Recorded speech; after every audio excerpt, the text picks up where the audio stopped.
Guys, what's good? Thanks for logging on. Just coming at y'all with another quick video about a watch I recently was able to acquire. And this is a Seiko. As you can see, it is a diver that's 200 meters water resistant, and it has a solar quartz battery. This is the SNE569, and just a really cool watch. One that I have, kind of had my eye on for a while.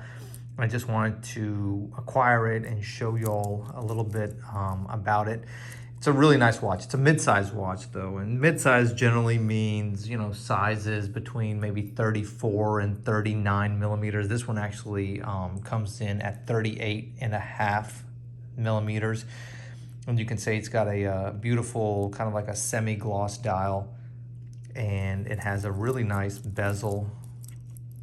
It's a nice and thin watch.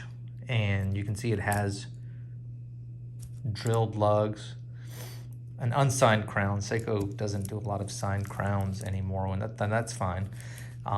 Just really cool, and it's a really good size. You can see the case back there. So yeah, super nice.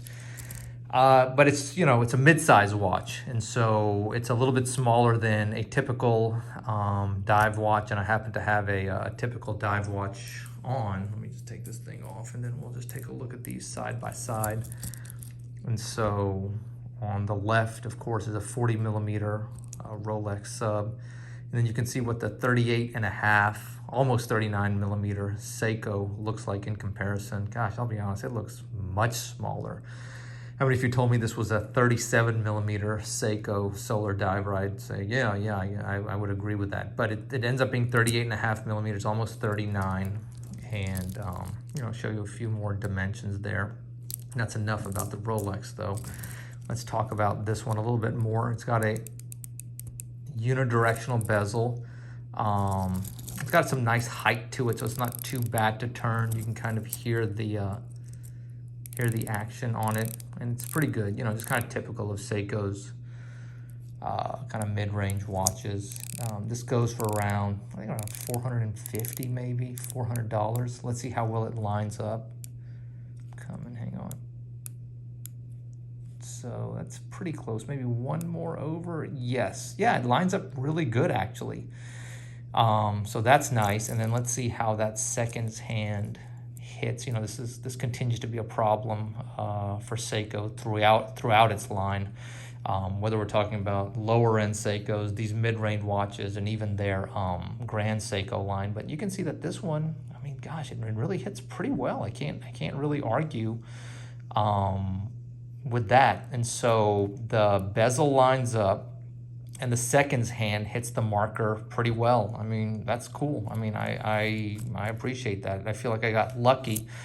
And maybe they've gotten some of their quality control issues sort of worked out, but I really like it. Another thing I really like about this watch, and we can talk about it now that I'm zoomed in on it, is kind of like the interesting color on the bezel. It's not black, it's not gray, it's not blue. It's kind of like this interesting gunmetal color.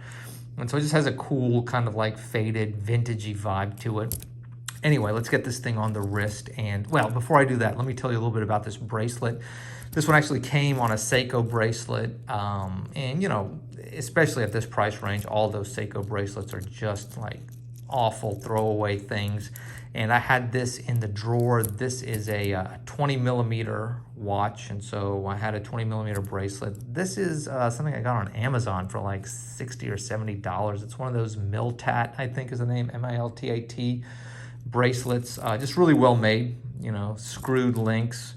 And so I just threw that on here. Kind of a cool look. Anyway, let me throw it on my wrist real quick. I'll be right back, and we'll talk a little bit more about it, okay? 1 second. Okay, we're back, and yeah, let's get into this thing a little bit more, and let me show you how it wears.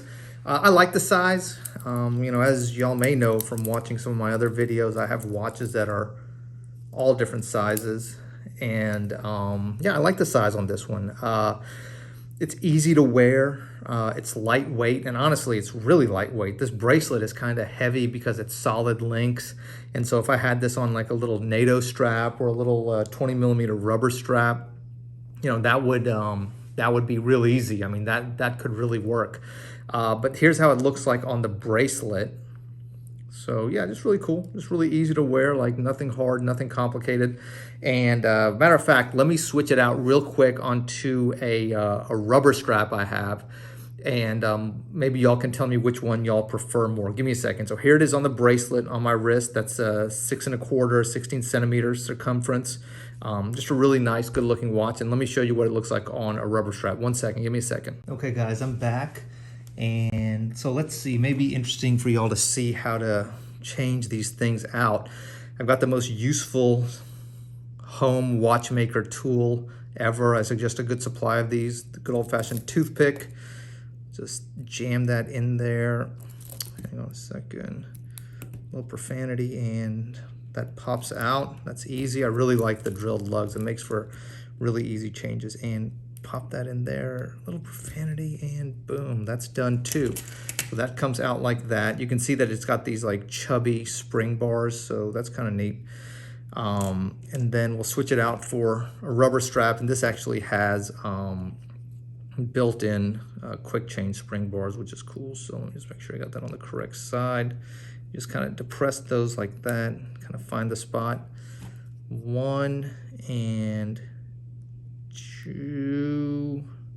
You can see how nice it is to have quick change spring bars. You can just switch out as much as you want, as often as you want, without damaging your lugs. And so that's that. And then let me just throw this thing on the wrist. And then maybe, let's see, we'll zoom out a little bit here. Give me a second. Okay, and then there you see it on the rubber strap. So this is a white rubber strap. I got this on Amazon, really cheap, like 20 bucks. But again, 20 millimeters, easy size to work with. And yeah, which one do you like better? Do you like the bracelet or do you like the strap look? I kind of go back and forth. You know, the bracelet is cool, but it's heavy, it's thick. The rubber strap is just kind of easy. It makes it, you know, of course it's waterproof, and so it's really easy. And I like the white color. Kind of goes well. The white, that kind of like gunmetal blue, and then the stainless steel and the black dial. But yeah, this is the SNE569, just a cool watch. You know, it's nothing major, but it's a very popular watch because it gives you a lot of Seiko for not a lot of money. The size is easy too. I mean, I think it looks great on people with a small wrist, but you know, I've seen, you know, some reviews of the watch with people that have like larger wrists, and I think it looks really cool. It's kind of like has a vintage aesthetic, and I think a lot of that has to do with this like light blue kind of the gunmetal blue color of the bezel. It's easy to wear, you know, and the solar charging of the quartz movement makes it completely headache-free. I'm not stressing out about having to change a battery in a couple of years or anything like that. It's got a tiny little date function at 3, and so it's there when you need it. It's not there when you don't want it to be there. Screw down crown, of course, 200 meters water resistant. Really cool watch, really fun watch to wear. And just like I said, it's one of these watches that I would say is like a painless watch to own. Great quality, not a lot of money, you know, well priced. And this is what Seiko, I think, really does well and really has got to get back to, you know, quality watches for the right amount of money.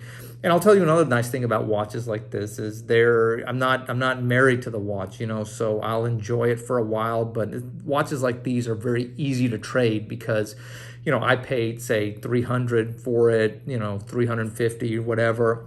It's very easy to get that much trade value back out of like well-made, well-priced watches like this. Anyway, I'm rambling. I hope you like this quick look at a new watch, you know, a new diver, a mid-size diver. This is the Seiko SNE569. Guys, I appreciate y'all hanging in there. Thank you very much and look forward to making some new content for y'all soon. Take care, God bless, and please know that better days are ahead. Okay, guys, I'm gone. Bye.